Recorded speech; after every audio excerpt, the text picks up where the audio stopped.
Good morning. My name is David. Welcome to week 48 of 52 churches in 52 weeks. This is a one-year spiritual challenge where we worship at a different church each week. So if this sounds like it's down your alley, make sure to like and subscribe.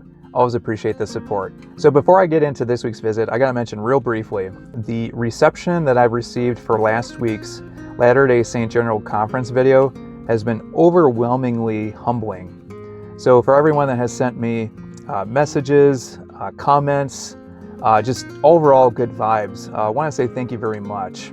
And with the amount of messages I've seen, I'm not used to it, but I'm hoping to respond to as many as possible. But hey, this past Sunday was Easter Sunday, the resurrection of Jesus Christ as Lord and Savior. As I've been doing this church trek, one of the questions that I've been pondering has been, of all the churches I try and visit, of all those that are interesting, where in the world would you go to worship Easter Sunday service? And I did a lot of research months in advance, and of all the places I found was Mount Rushmore. So here's what happens. So since 1945, just as World War II was about to conclude, two local churches have been teaming up to host a 7 a.m. Easter Sunrise celebration service. And this thing has been going on for quite some time. And this past Sunday marked a huge milestone for them as they celebrated their 75th Easter service. So I looked real briefly on YouTube and I found this news story. And I think it was from last year, but you see the congregation members in this amphitheater, and they're just all bundled up. You know, the breath is coming out, just all types of cold temperatures and precipitation all over the place. And the nut inside of me was like, I need to attend this thing and see what this is all about. So this past weekend, I made a long drive out to South Dakota to see what this was like. I'll provide just a real brief glimpse into everything that happened there, and I'll be back in a moment with a brief recap.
I know I'm going to sound like Captain Obvious on this, but to attend an Easter service at Mount Rushmore, it has to rank as one of the most unique spiritual settings that you will ever find.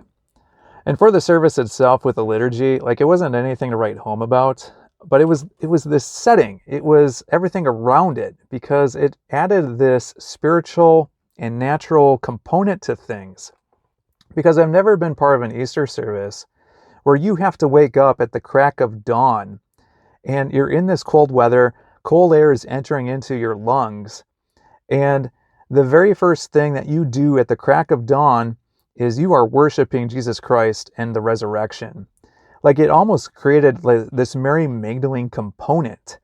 And to be up that early, the light pretty much just ricocheted off Mount Rushmore with this golden glow coming from it. It was something very different. And I hope to expand on that a little bit later here. I got to the park at 6:30 in the morning. Parking is free for the service up until 7:15. So a lot of people were getting out of their cars. A lot of people had, jackets, blankets, everything to layer up for the cold. And you walk down through this runway and you go through the 50 flags of all the states. And you can't help but just keep staring at Mount Rushmore just because it's just so magnificent, no matter how far away you are from it. So they had ushers, and they gave you bulletins, and they would say, "Christ is risen," and you better respond, "He is risen indeed." So I got my bulletin, found a seat in the amphitheater, and what was interesting is there was so much snowbanks that was blocking off different sections. So I had heard, like, typically these services draw about 3,000 people. So you could tell, like, there was a lot of volunteer shovelers a few days beforehand because there was spots that were completely cleared out and others it was just too much. So I found a seat towards the very front, and there's a lot of slick spots. So they had a number of volunteers just salting down right next to your feet. But the biggest and most comical thing was to the side. So someone had built this giant snowman. Like, it had to take some time to make this thing. And they gave it a binder where it looked like it was just belching out these hymns. It was just so funny. It's like everybody needed to get a picture of that thing. Service started at 7 a.m. at a balmy 34 degrees, 27-degree wind chill. With no clouds, I'm thinking this had to rank as one of their best weather days doing this. So they started with hymns by the Sunrise Choir. It sounded like this was a bunch of volunteers from local churches. And then there were a ton of tributes. And with this marking the 75th time that they've done this, I totally understand. So they gave all kinds of information on the history on how this all happened. So it started on April 1st, 1945 on Easter Sunday. A 7th and 8th grade Sunday school class started it. So they drew about 200 people, and the service was held, I guess, at the back of Mount Rushmore. But 2 inches of snow, frigid temperatures, I can't imagine it went well. Well, there was another pastor, his name was Reverend Carl Locke of First Congregational Church of Keystone. He had about 50 or so members that also had an evening prayer service that from his cabin that overlooked Mount Rushmore. So the next year they combined. Over the next 10 years, this became a community staple, and 1,000 people started showing up, and this became a big thing. Over the years then, like, they've even done baptisms, and they even brought in a famed poet named Badger Clark, this cowboy poet. And oftentimes they'll recite his cowboy's prayer during the liturgy. For the church liturgy itself, there wasn't a whole lot to it. You have your basic hymns, your readings, and they finish things off with God Bless America. And I'm thinking with the origins coming from World War II, I'm thinking that's a tradition that has just lasted for all the ages. But I think the biggest thing for me was, again, this setting, this 7 a.m., being there at dawn, because it puts you in the sandals of Mary Magdalene. Because when you think about the whole resurrection story of Jesus Christ, like if you yourself came back from the dead, like, who would you appear to? Would you appear to your family, your relatives? Maybe you'd appear, like, if you're Jesus Christ, would you appear to your persecutors? Maybe Pontius Pilate, maybe the king. He could have appeared to anybody, but he picked Mary Magdalene. And Mary Magdalene, she had her past. She had a checkered past. And with Mary Magdalene, she just represents us so much with all the junk and all the past and all the transgressions and pains that we've been through ourselves. And just to say Mary, like, that is what, like, he knows you by name, you know? And as I was a part of this, and in this setting, being there at dawn, it was just this different type of spiritual component, because I've never been to a church service. I've never been a part of an Easter service that early to see the sun rise, and the very first thing that you're doing is you are remembering that tomb being open, to see the resurrection, to see Jesus Christ back. Like, what does that mean to you?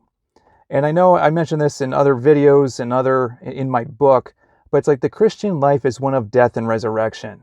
When a part of you dies, rise to live again. And no matter what we've been through, no matter what has happened, with Christ, not just physically, but spiritually, we can rise again as well. We can do more. We can create more. We can share more. We can be better Christians, and we can reach out to more people. So that way, when you have the darkness, the sun is rising, you can use that light and you can just cut right through the darkness.